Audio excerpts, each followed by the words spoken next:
This is Hannibal here from thehannibaltv.com, and I'm with two-time IWGP champion Scott Norton, who was also in WCW. He was also an arm wrestling champion. How are you doing tonight, sir? I'm doing fantastic, my friend. How are you? Doing excellent. How's the weather in New York compared to Minnesota? Same. I live in Houston, Texas now, brother, so it's always hot. So the cold weather and me probably don't get along as well as I used to. You know, I got some nagging injuries and whatnot that kind of carried over from the business, but no, it's all good, man. It's good to be back in the old frigid temperatures. I tried to look up a bunch of your arm wrestling stuff earlier, and there's not that much online on most basic searches. Could you tell us a little bit about your arm wrestling accomplishments? Well, you know, the thing about it is, you know, arm wrestling's come a long way now. And it's if it was like that when I was in there, man, I'd never left. But, you know, I mean, I pulled 10 years right out of high school, and my goal was to be the best, you know, world champion. And, you know, I worked super hard trying to do that. And then there's a guy named Cleve Dean that came out, you know, 600 pounds, 6'10" dude that was just a complete monster. And for a long time, everybody was wrestling to be, you know, second.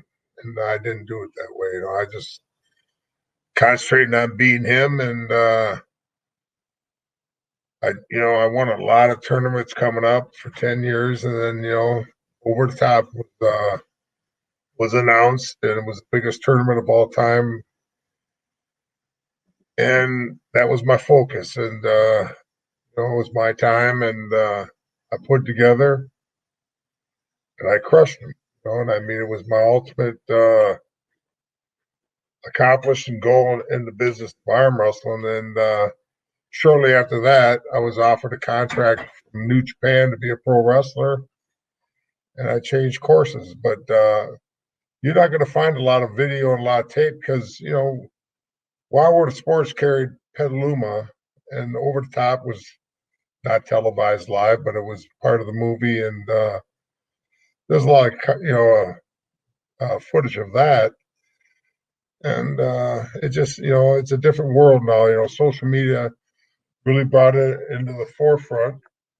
And Nick just handed me the, you know, Flash Sloan there. You know, he made our sport really big. But what these guys are doing today, you know, you got Devin Larratt's and Ryan Espy up in Canada. They're studs.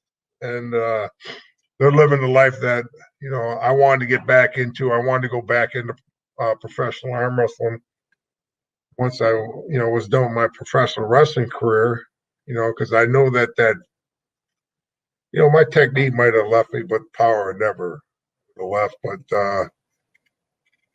too many injuries. You know, I tore too many tricep muscles and biceps, and shoulders are bad. And it's something that it's not really something that's in the game plan. But man, if it was like it back in the day, I'd have never left. And I truly love that sport. How were you recruited into the movie Over the Top? Was that just because you were involved in the real competition? Well, you know, that was part of it. You know, when Marvin Cohn approached me with, you know, the tournament Over the Top, I took pretty much 18 months, 2 years off from Poland, and I knew that to beat Cleve, you know, nobody's ever beaten him. He's just a monster, and his hand was so huge that I just had to be stronger than anybody just walking the earth, and I accomplished that. I mean, I went to the gym, and I mean, I trained twice a day like a monster for 2 years. And when I came back, you know, Johnny Brzenk was really hot at the time, and he's continued to be hot through the 80s, 90s, 2000s until now. Just recently he retired. And they consider him the greatest of all time. I was playing with Johnny. I mean, he was easy for me. And I'm not trying to disrespect this man because he's He's the best. He deserves what they're considering him as being the greatest of all time. But nobody beat Cleve yet, and I just completely obliterated that son of a gun. It was just awesome, but it's the business, I mean, it's part of it's something I wish I could have carried on and gone on for a lot longer. But, when pro wrestling knocked on my door, it was, I needed to do that. It was a great move for me. I know that you arm wrestled Gary Goodridge, not in competition, but in bars and stuff outside of competition. Wasn't in bars. It was after tournaments. Okay. Gary's quite a bit younger than I was or him, and Gary had a hell of a run. Super strong, super good, but he knows. Believe me. I mean, he just couldn't handle my hand. It was just my hand. To beat Cleve, his hand was the size of a freaking, when he made a fist, like a volleyball. And I just went to work, man. I mean, it was crazy what I did. And it was crazy what Gary did. For Gary to be as good as what he did, with not that his desire is amazing. You see what he does with the MMA. I mean, the guy's an animal. I mean, he has more desire. He's a great athlete, great arm wrestler, world champion, the whole 9 yards. But when I was right, Gary wasn't. Sorry. And I got all the respect for Gary. I'm not saying we all have our time. Everybody has this generation get that generation. What would Devin Lawrence do against Virgil Arcero? Or what would Johnny Walker do with for crying out loud, the guy or Monster Zilla, whatever the heck his name. I mean, Todzilla. It's just what we do. Everybody. And I had my time. Gary had his time. Johnny Brasink has had a long time. But no, I'm really glad you brought this arm wrestling up, because I love talking about it. It was something that I absolutely love doing. And what they got going on right now is it's really entertaining to me. I train like an arm wrestler. I mean, my shoulders are gone. They're blown out. I have to have them both replaced, which sucks. I'm not feeling bad for me, because I just had both knees replaced. And I think I'm faster on my feet now than I was before. So there's no worries there. But I just I train for it. I train like it. But it's at this point it's kind of unattainable, and that's just the way it is. But it's something it's hard to explain. What was your training like for arm wrestling as compared to for professional wrestling? The business is more of a show as far as your physique or whatever, but arm wrestle is straight power to me. I just need to be more explosive and stronger than anybody else. And I got there. I did that. And it's something that when I peaked at over the top, and I mean, I went from arm wrestling Cleve Dean, where he was obliterating me. Then the next time I pulled him was half a minute. Then the next time I pulled him was a minute. Then, we just kept, and one day we pulled in Minneapolis, and we went for 2 minutes and 45 seconds, almost 3 minutes. And I knew that I was just getting better and better. And then all of a sudden, here comes over the top. I entered a big tournament in Reno. And in the finals, I wrestled Johnny, and everybody thought Johnny was the only guy who could beat him was Cleve. I mean, he was beating Virgil, he's beating Johnny Walker, he's beating Woolsey, he was beating everybody. George Hood, he's beating them all. Bob Olson. And it was easy. It was just, and I knew that I had, you know, and then it was time to, this is the biggest tournament. I'm coming in my own. Cleve Dean's my wall, and I'm knocking that son of a bitch down. And I went to work, and to maintain that for, like Johnny's done it for all them years, that you know, that would have been a challenge, but it'd have been fun. It was it's a different sport. It's fun, you know. What we do in the gym to arm wrestle to get as strong as right now, these guys, there's so many different training apparatuses and handles. If I'd have had the gear that they're using today, they'd arrest my ass because I mean it was just I use them all, wrist max, and the guy in Russia, I can't remember his name. Dennis Klempov or something like that, or Pardon me? Is it Dennis something? I don't know how to pronounce it. Yeah, exactly.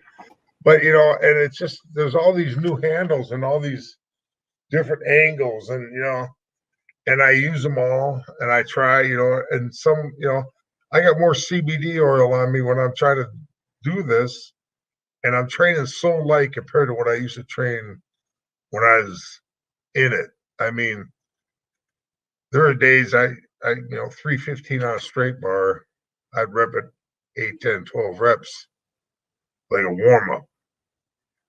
And, you know, I just knew that my upper body strength was just superior to anybody else in arm wrestling, you know, and I needed to be like that because it's all leverage. And when you got it, when your hand, I have a pretty good sized hand, but when Cleve Dean just so much bigger, and he's got so much of an advantage on you, and his forearm is 6 inches longer than yours, you got to be, you know, strong. And I mean, I did that. I mean, I was curling 150-pound dumbbells, hammer curls, like easy. I mean, it was just, I got to a point where I was so strong and I was so ready, I had to back off from my training, you know, just to heal up. I mean, I put myself through hell, but it worked because you know, I had some really cool training. You know, Animal was one of my training partners. Animal's a badass in the gym. And we trained, I mean, like, I mean, for Joe being on the road and coming back to Minnie and telling me I would be here 1, 2, 3 days and going to the gym and train like, you know, I was home resting, and I'd be back in the gym in the afternoon doing, you know, my forearms and grip and work and hanging like a freaking monkey out pull-up bars and one-arm pull-ups and shit. I mean, it was just crazy. But for what he did, you know, it was great. You know, and Joe was a hell of a training partner. I had them all, you know, and I had Jimmy Younger was a great, you know, inspiration for me as far as helping me out with my training. And man, I mean, I just got stronger than everybody else. So it was actually it was a blast. I enjoyed it. You know, it's something like, you know, you know, don't get me wrong, going into pro wrestling was freaking awesome. I love what I did with my professional wrestling career, my time in Japan, my time in the States, and how lucky I was to have that. But if the arm wrestling scene would be like it is today, you know, it's sad. You know, COVID's kind of hurt it a lot right now, and I mean, it's kind of shut it down. But it's a blast, man. It's a great sport. If you're good at it, you understand. If you enjoy watching it, but participate when you can just put all that, it's best, man.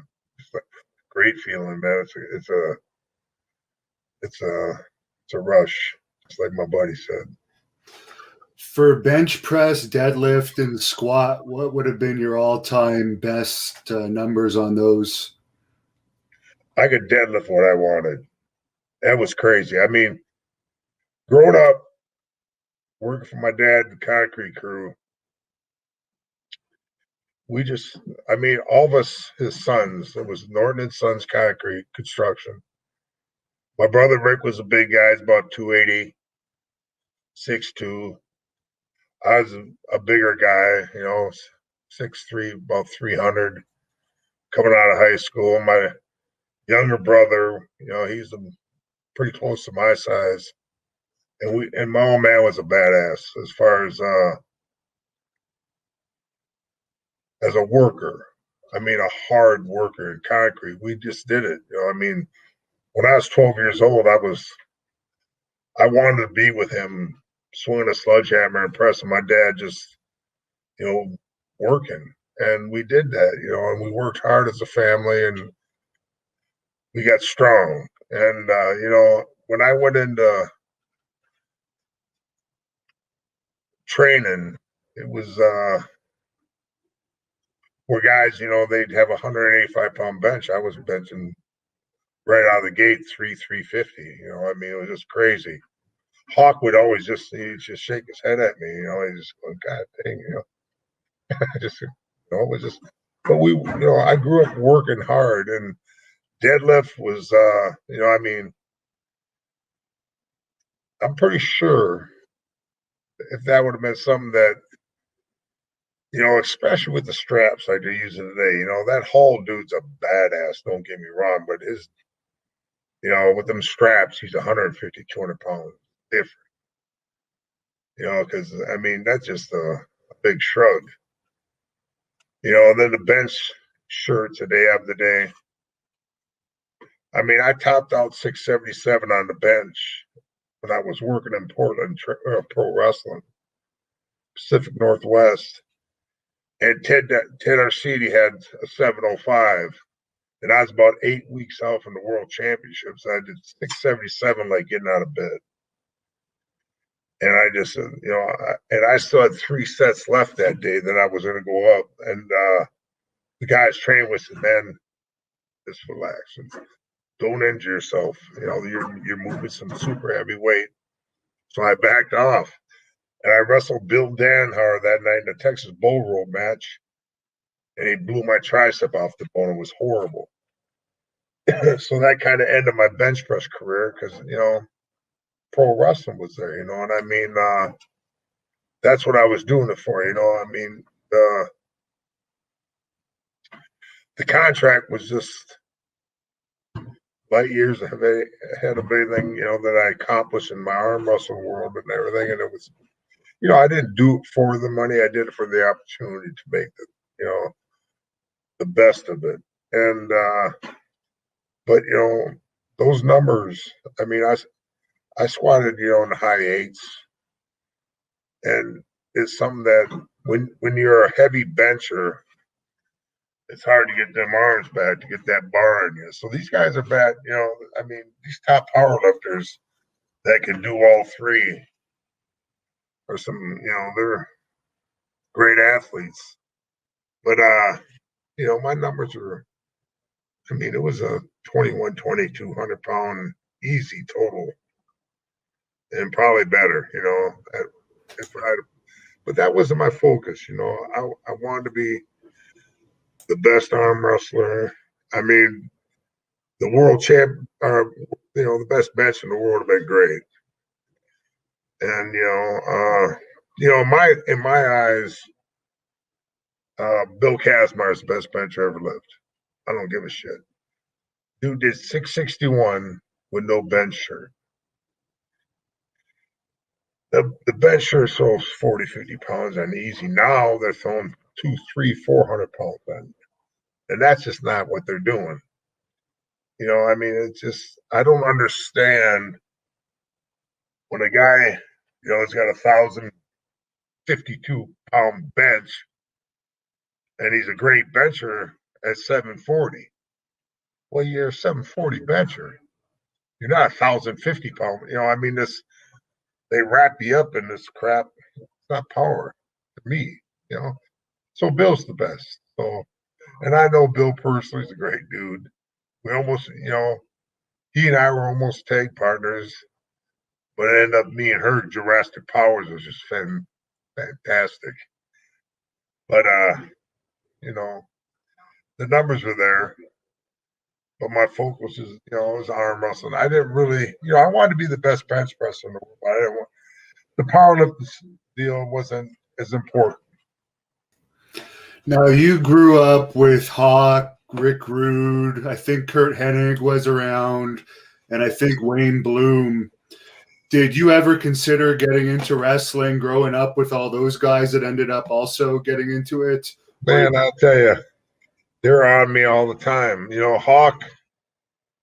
I went to camp with Hawk when he went to Eddie Sharkey's camp. It just wasn't for me yet. I wasn't ready. It's something that it just I was kind of I didn't like crowds. I just was, it just was intimidating to me. And the business was, it was you're putting yourself out there, brother. I'll tell you, I don't care what pro wrestler. His first match, he was petrified. It's so hard to do your first time out. But once you get, you get in that rhythm, you get in that flow, and all of a sudden, this is beautiful. This is easy. But it's just hard to get yourself out there. And I just wasn't ready. And when I was, I did it, and that's like, you asked about, how did I end up being in the business? Well, I was approached by New Japan when I was with the movie Over the Top in Japan.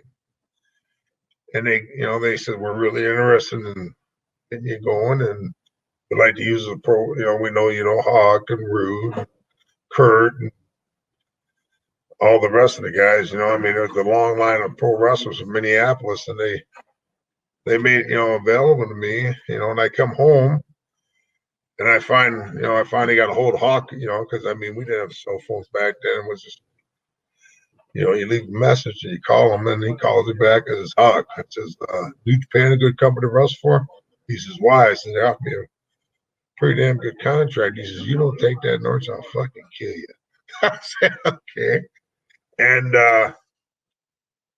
it was something, and he explained to me how New Japan was one of the top companies in the world, and it just worked, and it was actually perfect for me, It just Japan fit me to a T, and I and that's a two-way street. My style was perfect for them, and what they did was perfect for me. So, but yeah, I really was, pressured to do it, but I was afraid to do it. How's that sound? Not afraid, but wasn't ready. Just wasn't ready for it. What was your training like for pro wrestling when you finally signed with New Japan? It was a lot of the same. And that might have hurt me a little bit, because I went probably too hard. Masa Saito expects a lot out of you. And he wants you as big, as strong as you could possibly be, man. I love Masa. He's one of my he helped me more than anybody alive in this business, man. He was so good to me and such a great friend. But he just wanted you big, strong, and mean. And, we tried to do that and, worked my ass off. And it was just, I couldn't do what I did with the injury to my tricep. And if I don't know that was a mental thing or not, it was a serious tear. And, my bench press days, they weren't over. I went from a 677 bench to a 577 bench.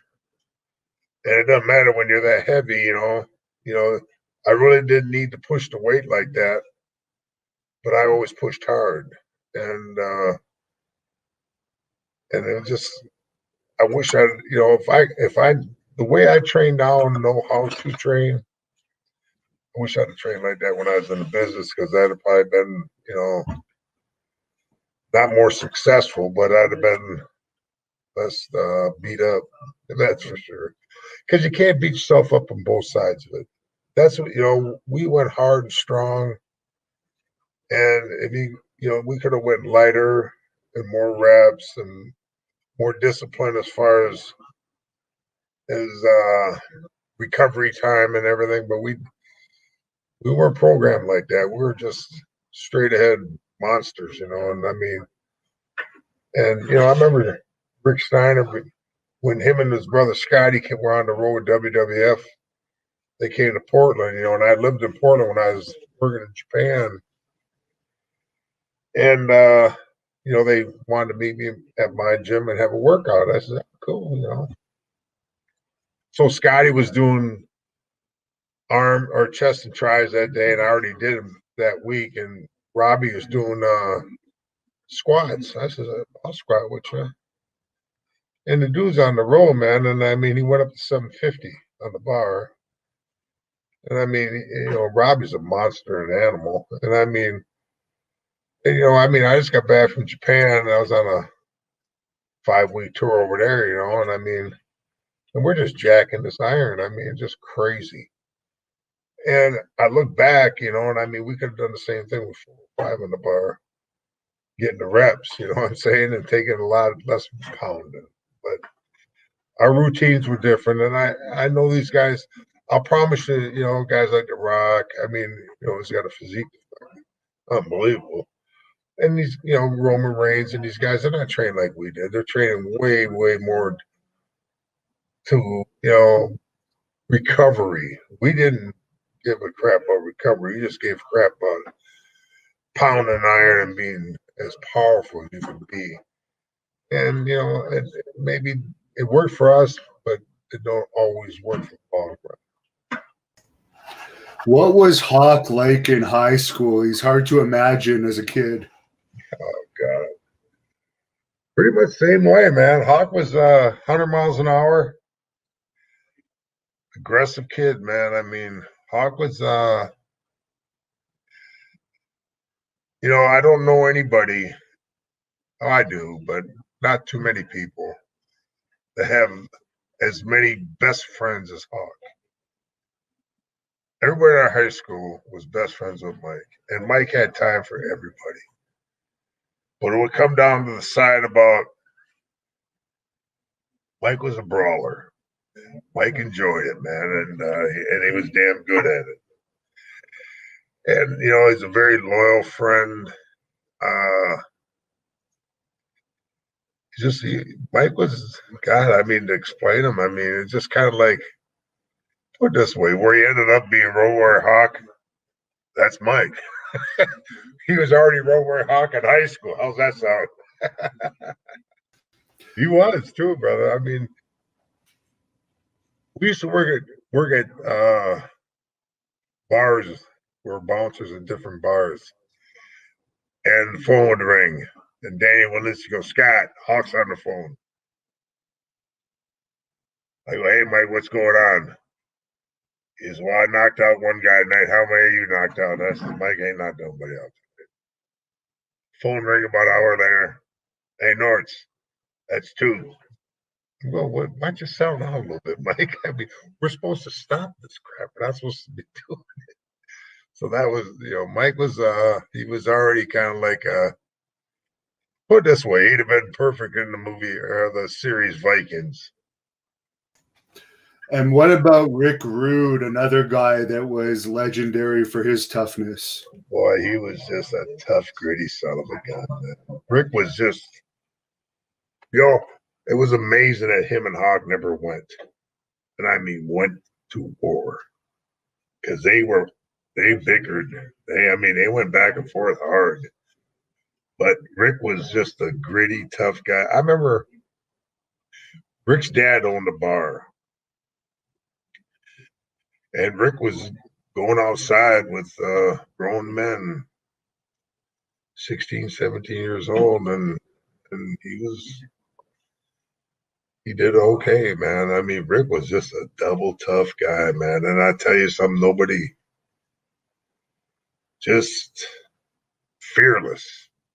And absolutely a badass.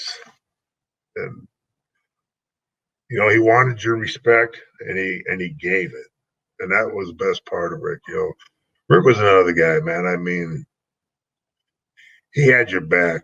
He was a friend, you know. And I mean, when you know, we called ourselves North Siders in Minneapolis. We grew up on the North Side, and that meant a lot to us. I mean, when you're had buddies that you'd do anything for, anything. Rick was that kind of guy. Hawk was that kind of guy. I mean, if I knew it would never happen, I wouldn't let it. I mean, I would do anything I had to do to stop it from happening. If it was, you know, something was going to happen to Mike, or something, if something was going to happen to me, I mean, we had each other. It was important to us. I mean, and to a fault, you know, I mean, but that's who we were as kids. And, you know, I mean, that carried on through our lives. And Rick, Hawk, Kurt, you know, Rick started out with me in high school, junior high school. Then, you know, his dad moved to a different Robbinsdale where Kurt, John Norton, Wayne Bloom, and all those guys went, but we always stayed friends. And when we got in our later teens, early 20s, we're all buddies. And most loyal friends you could ever. I don't know how to explain it, you know, I mean, just best buddies. I mean, I was so fortunate as a young guy growing up with these, they all turned into superstars. I mean, I tried to get to, you know, I mean, I don't know where I ended up in the pecking order, and I don't really care. I know what I did, and I know what I wanted to do, and I did my best, you know. And these guys, you know, I mean, they're some of the very, very best at what they did, but you know, we had each other's back through all of it. I remember Rick Rude, when I was really rolling in New Japan. He came in with WCW, and I haven't seen Rick in probably 2, 3 years. And you know, he walked up to me, he gave me a hug. He says, "Man," he says, "I'm really happy for you, man. All the respect. He says, I love you, dude." And he says, "You know, this is just the tip of the iceberg, Scott." He says, "Man, there's so much more here for you." He says, "You just keep doing what you're doing." And it just paralyzed me, because it was us at home again. You know what I mean? It was like, no matter what the odds were back in the streets of any bar, any situation, the dude wouldn't leave it, no matter what. And it was it's just something that we got, you know. And then, yeah, man, it's important to us. I guess when you were signed to WCW, was that through New Japan? You continued on with them that whole time as well? Well, it's kind of different in Japan, because when you go work for New Japan, you get a couple 3 years in, then they kind of want you to go to either Europe or the States. They do that with their guys. They did it with me. They asked me if I wanted to go away for a year, and I said, "Well, not really." And you know, I wasn't really comfortable. And they said, "Well, we, you know, always have this door open for you." And Masa told me that, and I trust Masa mainly. So, anyways, I got the call from New York when they heard I was available, and I went in, met with Vince, interviewed with him, had a great interview, and it was really good, you know. And he said, "We'd really like to take a shot, see what you got, take a look at you in a dark match, and we'll go from there." So, you know, they flew me in first class. It was beautiful. It was all really nice, you know, just what I was used to, you know, my travels in Japan and everything. And so I went back home, and I told my wife, you know, They're to give me a look, you know, I'm gonna wrestle a guy, and I didn't know who. You know, they told me it wouldn't be the top guy or anything. It'd just be a dark match. So I went to not Orlando. God darn it, keep forgetting the name of that city in Fort Lauderdale, Florida. I went to Fort Lauderdale, and I just got married. Vince paid for my wife to come and got us a nice hotel suite on the beach. It was awesome. So, anyways, I wrestled Sparky Plug that night. Did a dark match, had a pretty decent match with him. And next day, or a couple days later, you know, I think it was 4 days, he let me stay down there, and they took care of everything. And went back to Portland, and also I got a call from J.J. Dillon. They says, yeah, Vince really wants to talk to you. So I went in and talked to him. And he says, kid, he says, I'm going to make you a millionaire. And I said, well, sounds good to me. You know, I mean, and we started talking everything. And also we started talking numbers. And, you know, he didn't want to put anything down on paper. He just says, you know, I promise you, I'll take care of you, you know. And New Japan was always there for me. I could have left and done this, what they wanted me to do. But if I didn't find work that I wanted, I could come back. So I said no. And I just told Vince, I says, I can't leave that. And so anyways, I flew home from New Jersey to Portland, center seat coach, and took a taxi to the airport where I was doing limos and everything. He was pissed. But just the way it worked, you know. So anyways, when I got home and I called Masa up, I said, Masa, said, didn't go too good, Vince. He says, yeah, I didn't think it would. And he says, I'll talk to the office. We'll get you back working with us. And all of a sudden, I hang the phone up with Moss, and about an hour later, I get a phone call, and Eric Bishop on the phone. He says, what in the hell are you doing? I says, what do you mean? You know, I mean, it was kind of aggressive and everything. He says, why didn't you call me? And I said, well, WWE called me, and all of a sudden, you know, I mean, and all of a sudden he brought me in. And so I went there for an interview, and, you know, he basically met Eric, and I was in his office about 2 minutes, and we ended up at a Mexican bar across the street from the CNN building, had drinks all afternoon. So anyways, went to WCW for a short time, and all of a sudden an NWO happened. And then New Japan was in serious talks with WCW. I had no idea. Then all of a sudden the deal was, you know, where the NWO was already cooked up. I don't know if they had me being a part of it early on or whatever, but I was included in. And then all of a sudden, my contract that I had with WCW was probably 4 months into it, and I wasn't going with New Japan no longer. Then all of a sudden, New Japan and NWO came together, and now I'm back with New Japan and WCW, which was great for me. Very fortunate for what happened. You know, I mean, anybody can work two top territories at the same time is a pretty lucky guy, and I was that guy, you know. And you know, I don't know if I brought it to NWO to Japan, but I was the guy, the American that kind of was bringing to Japan, WC or NW or the NWO to New Japan. Too many doggone letters there, but and it was awesome. Did you interact much with Hulk Hogan when you were with the NWO? No, and it was kind of I don't know. I mean, a lot of guys did, I guess. You know, had some great talks with Hogan and sometimes, but no, not much. Not like other guys did. I mean,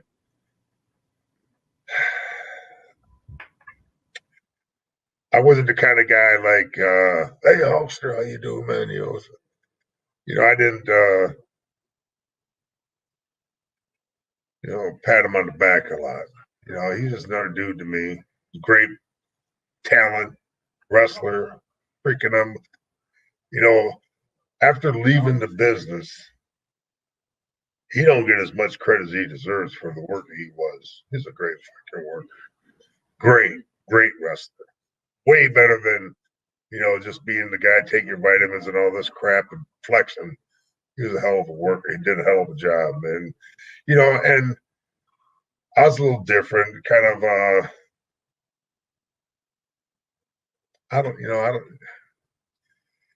lot of guys kind of marked out on Hogan, you know what I mean? And I wasn't comfortable being like that because it wasn't me, and, hanging around these, the elite superstars in our business, I didn't change me. And I don't know if that rubs somebody differently or wrong, but I'm not being somebody I'm not to get him to take a different, aspect towards me or look towards me. You know what I'm saying? It's kind of a different world where, I mean, it's different, man. I just, I don't want to say anything negative about Hogan, but I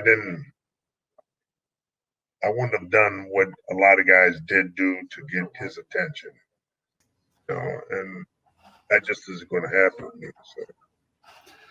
Now, I know a guy that you did get along well with was Haku, who I think you knew from Japan and WCW. Could you tell us any stories about him? God, yeah. I mean, what really, this is something that just happened, and it was so important in my life. It was, I left New Japan for a period of time, and I was doing a book signing and out west when I got my book out going and everything. And this is when the crew Omega and all the top guys, man, and they were just roaring. And I finally got invited back to New Japan. I don't know how the communication broke down between us, but everybody that was loyal to me in New Japan had left. So, anyways, I haven't seen Haku in 5 years, and me and Haku had not a huge history here in the States as far as wrestling each other, but Japan was monstrous. We wrestled each other a lot, and they, the Silverbacks going at it again tonight. And when we did it, we did it. And I mean, it was just, I get asked the question all the time about Haku, is he the toughest guy you ever wrestled? And yeah, he is the toughest guy I ever wrestled, but he's also the best person I've ever wrestled. People don't understand the man. He's one of the best people I've ever met in my life. And, I mean, I'm fortunate because I got a lot of friends like that, but Haku stands out, man. And so getting invited back to New Japan, and we're at the lobby of the hotel, and I got, Haku comes walking in. All of a sudden, I was waiting. I'm waiting in the lobby for him. I haven't seen him in years. And we came together, and we hugged, and we just started talking. And he's looking at me, and it just, we're exchanging our feelings and embracing and just enjoying each other. And he says, brother, he says, look at these young guys. They need to see this. Respect what we have. They're young. They don't understand. It's very important for them. And I look around the room and everybody just like standing with their mouths open. All these top kids, man, and they're great. They're great. Our pro wrestlers, and they're phenomenal. And I'm just going, this is a person that I respect as much as anybody in my life. And it was just this special thing that we shared, because you always want people to respect who you are and what you've done. But that day, it was just so different because, I mean, I've never left anybody awestruck before, but they were. They were just, they're looking at, I mean, Ming's family, his son, his kids are just standing there. They're looking at us. But what we shared was so important to the room.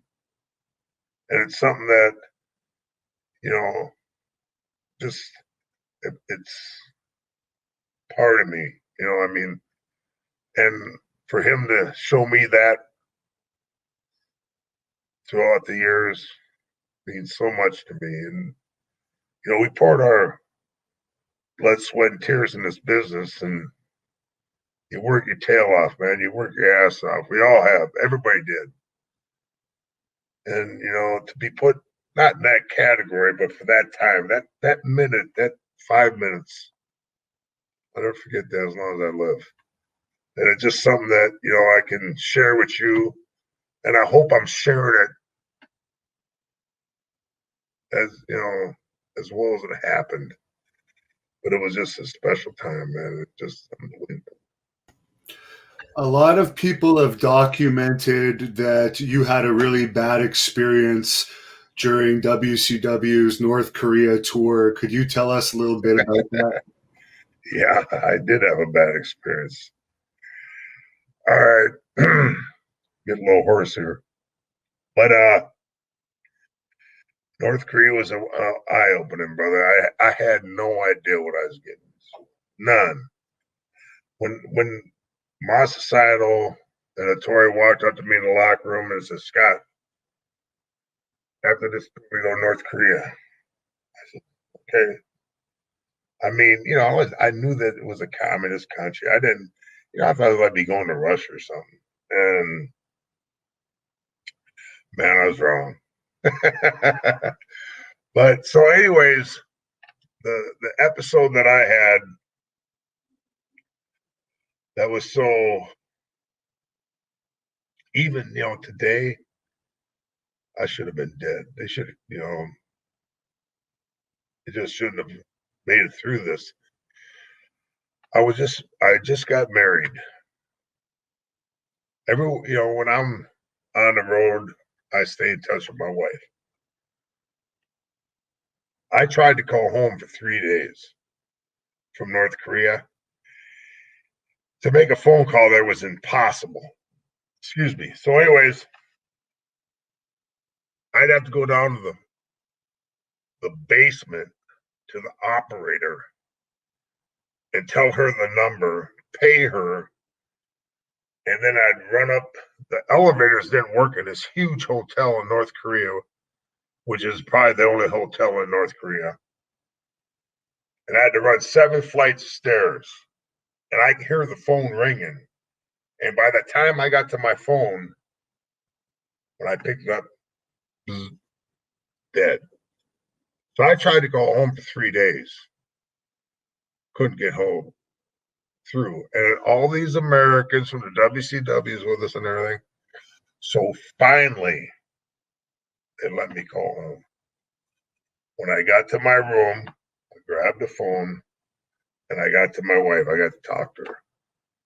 She was so mad at me. She just started chewing my ass out. And like I was abusing our marriage. And I was out all night with the boys. I says, Tammy, you do not understand what kind of shithole I'm in here. Boom, just like that, the phone goes blank. And I'm going, she hung up on me. $17 a minute. I've been running up and down these stairs for 3 days. I'm telling you, I tried 30 times. It was just, I was so pissed off. So I'm sitting there and I'm on my end of my bed. I'm going, what the F? And she, you know, I finally get through and all of a sudden I get a pound and knock on my door. Boom, boom, boom. And when I answer the door, I'm ready to take this son of a bitch out on the other end because I'm pissed. Here's 4 guards with this dude, and they got guns. And they told me, they says, come with us. And I'm going, what the hell's going on here? And they took me out of the room. not by force, but they persuaded me. So the elevators worked. They just wouldn't let us use them. Down the elevator we went, right past that little operator room where I was trying to make these phone calls for all that time. And we went down this like a freaking tunnel. And they put me in a room. And I'm like, now I'm scared to death. And all of a sudden the door bangs open. And this guy comes in with these guards, and they're all armed, military people. And he looks at me, and I mean, if looks could kill, I was dead. And I'm just sitting there going, what have I gotten myself into here? I mean, nobody knows I'm down here. Nobody knows where I'm at. And I'm thinking, this is it. I'm dead. And if it wouldn't have been, I still believe this. If Muhammad Ali wasn't on that tour with us in Anoki, I'd be gone. Especially after years later, when that warm beer college student took a poster off the wall in a hotel room, which were on our walls in the hotel room, and they did what they did to that kid. I'd have been executed in public. It was, and I mean, I sat there and I seen what they did to that poor guy. I mean, they sent him back to America with all of his teeth pulled out of his mouth and just set him in his mouth and just placed him back where they're supposed to be. And he was brain dead. They beat him, they tortured him to death. And I mean, to get out of there with hope. And I was, frightened for my life. And I'm trying not to be frightened too often, I guess. Yeah, that doesn't sound like too much fun. There's a fan that wanted to know if you ever had to save Buff Bagwell. He's known for running his mouth from time to time. Yeah, not really save him, but kind of just get in between it. Buff was had a lot of fun. Buff was the funnest guy to go out with. He was just a great guy all the time. And Buff was a little red. He had a little cockiness to him. He was Buff got into his share of the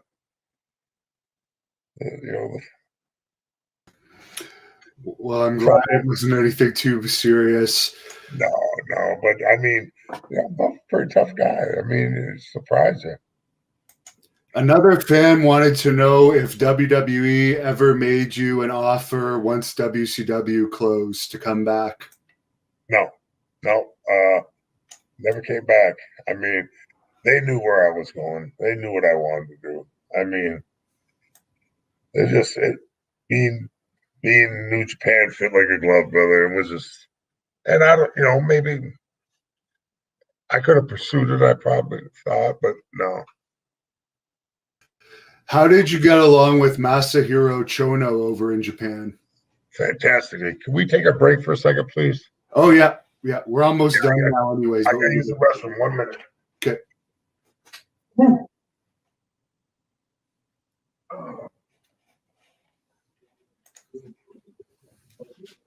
Well, I just you ain't got one. Shit. No way. So no, I've been sitting there trying to follow you, damn it. He seems like such a nice guy. Okay. Yeah, now you know why I had to go to the restroom. Yeah. So Masahiro Chono, I was asking about. Oh, I love him. I mean, Chono is like him, Hashimoto and Muda came up at the same time as I did. So we're kind of like, those are the three musketeers in Japan. And then it was kind of like me and Benoit, the Americans. And we all just worked our tails off. We did as best we could, but me, Chono, Muda, and Hashimoto got great history together. Unbelievable. In the ring, outside the ring. Well, Chono always traveled with the Americans. And Hashimoto and Muda never did. So we got to become really good friends. And like after New Japan broke off, Chono had really good sponsors in Japan. And he gave me a belt, a Team 2000 belt. That's absolutely, it's just badass to the bone. I mean, it's unreal. I got it at home still. It's in a big case and everything. But he was just a special friend where he would do super nice, cool things for, Arius Trish. He made that, that thing is going strong as hell for him. Sean was just the best guy, man. And just a lot of fun. It's kind of pretty dry humor. Sean was that's I haven't been asked a lot of questions about Sean, and it's kind of weird, but great guy. I love his wife. He's just and great guy to be a part of with the work we did in New Japan, Team 2000, NWO. Dude was over, brother. I mean, just like a rock star, and he's still doing great. So very happy for him. Very grateful for his friendship. He's a good buddy. I imagine the sponsors must have taken care of you pretty well over there as far as these dinners and trips to fancy restaurants and bars. Oh God,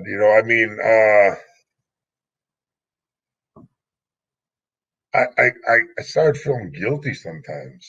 I mean, I would go out for dinner, and a lot of the top guys. I mean, this is, you go out for dinner. They said bring some of your friends, and I bring some of the guys, and we just unbelievable meals. At the end of the night, they give me a freaking envelope, $500,000 in it, and I'm just going, God, man, they're kind of just, I mean, I almost got to a point where they, it was kind of getting out of hand. Where you're out every damn night, you know what I mean? And that wouldn't happen all the time, but it would happen, and I'm not trying to put this where I'm not trying to say the other guys did, but I didn't want to, abuse their kindness and friendships. Every time I go back to Japan, there's 3-4 really cool dudes that we go take food tonight, we'll take dinner, what I mean? Well, there's 3-4, unless you got a lot of time, you're not going to be able to get them all in there, you know what I mean? But yeah, we had some of the most spectacular meals. New Japan took care of us. Unbelievable. I mean, that's one thing that we did over there is had great camaraderie with the boys in some hotels and some restaurants that were just phenomenal. Last guy I'll ask you about is Goldberg. He's still with WWE in the main angles. You wrestled him in WCW. What are your thoughts on him and all the success he's had over the years? Oh, Bill's a stud, man. Bill had a different look. His persona was phenomenal. He was a lot of guys. How do I put this without trying to really? They're very. They didn't think he worked hard enough for what he got, and to me, okay, maybe he didn't have to. You know what I'm saying? I remember in Chicago, he hit me. He hit me with a jackhammer, and he's holding me up there, and the flashes, and I'm talking to Bill. Bill, this because it was. I mean, it's sort of like you know, Muhammad Ali coming out of a hotel or something after a world championship fight, and all the cameras are flashing, you know, he's got all this, but he was just different, man. I mean, when you got Goldberg going on, Goldberg, and these people just go nuts for him, you know, maybe it took him less to get the people to respond to him, but he got them. And, you know, they're kind of jealous of that. I always put Bill in a favorable light to where, you know, I mean, can't take nothing away from the dude, man. I mean, you know, is he the best wrestler in the business? Not even close. Does he get the responses you need? Yeah. And a lot of guys got to work their ass off to get that kind of pop. It just comes natural, Bill. And, you know, that's more power to him, you know. And, you know, I don't know what position to use. I've kind of got away from He's watching. getting a title match coming up at the Royal Rumble, apparently. Wow. Well, that's great. I mean, you can't, I mean, look how long, I mean, you know, okay, I was just saying, look how long Flair lasted. Two totally different people. Flair's the greatest entertainer, you know. Rick entertained the hell out of me once I even know what the hell was going on. You know what I mean? I'm just saying, he was so freaking fun and such a, I mean, I watch even, you know, my beloved New Japan. Me and Eric did a interview one time together, which is really kind of awkward for me at the time. But, you know, it just didn't happen. And they asked us about what I thought about pro wrestling now compared to what I was doing, you know. And I just stated that, you know, what we did was, you know, more power and big men. And today kind of reminds me of Circus Olay. I mean, some of the things they're doing in the ring is, I mean, you know, it shows that they're great athletes, but, you know, it just doesn't work for me. You know, I mean, I see some great matches, but I just see a lot of you know, it's just kind of nuts, you know. And, you know, Rick is just an amazing entertainer. And that's just like getting back to about Bill. People, you know, Bill didn't have to work that hard to get that kind of response because of his persona, what he brought to the ring, his entrance, you know. I mean, it was just, he's a damn phenom, brother. And I mean, look at how long it's lasting. I had no idea Bill was getting ready for a title match. And that's probably my fault. But, you know, I got other things going on in my life right now. You know, I just got done with some surgeries and stuff and getting healthy. You know, nothing serious, a couple knee replacements, gonna get the shoulders done. Hell, you might see me back in the ring one day. I tell you. I'm sure you could beat up half the wrestlers in there today, more than half with the size of them these days. Wow, that's okay. You know, I mean, shit, I've been doing that my whole life. I mean, that's, you know, it's just, it's really not, you know, that's like, that you know, it means something to have that people think that of you, but in our business, they don't think that of me. We respect each other, we care about each other, and I can go in the room and, you know, we're just a great group of guys, and it's a blast to be part of, you know. And it take me a good long time to get the rust knocked off, damn sure. But, you know, I don't know, brother. It just beat somebody's ass in the ring ain't like it is in the street. Well, thanks a lot for taking the time to talk with us. I know. You know what? You don't deserve Scott Norton's time anymore, Hannibal. You should have said thanks Captain, a long come time on. ago. I'm sitting over here. Scott was going to give you some of his time, and you kept stretching, and you kept stretching, and you take advantage because that's what you do. You take advantage of good-natured people like Scott Flash Norton. And you know what? We're done with the Hannibal. I'm not going to give you the pleasure of signing off. I want to see a clothesline from Scott on you. You know what? I want to see a clothesline from me on you. Good night. Thank you for watching the Hannibal TV. Please like this video if you enjoyed it and click the subscribe button to not miss any of our latest shoot interviews, match videos, or news updates. Support us on patreon.com for $1.99 a month to watch our full shoot interviews ad-free and help our channel grow. Follow us on Twitter at the Hannibal TV for instant updates.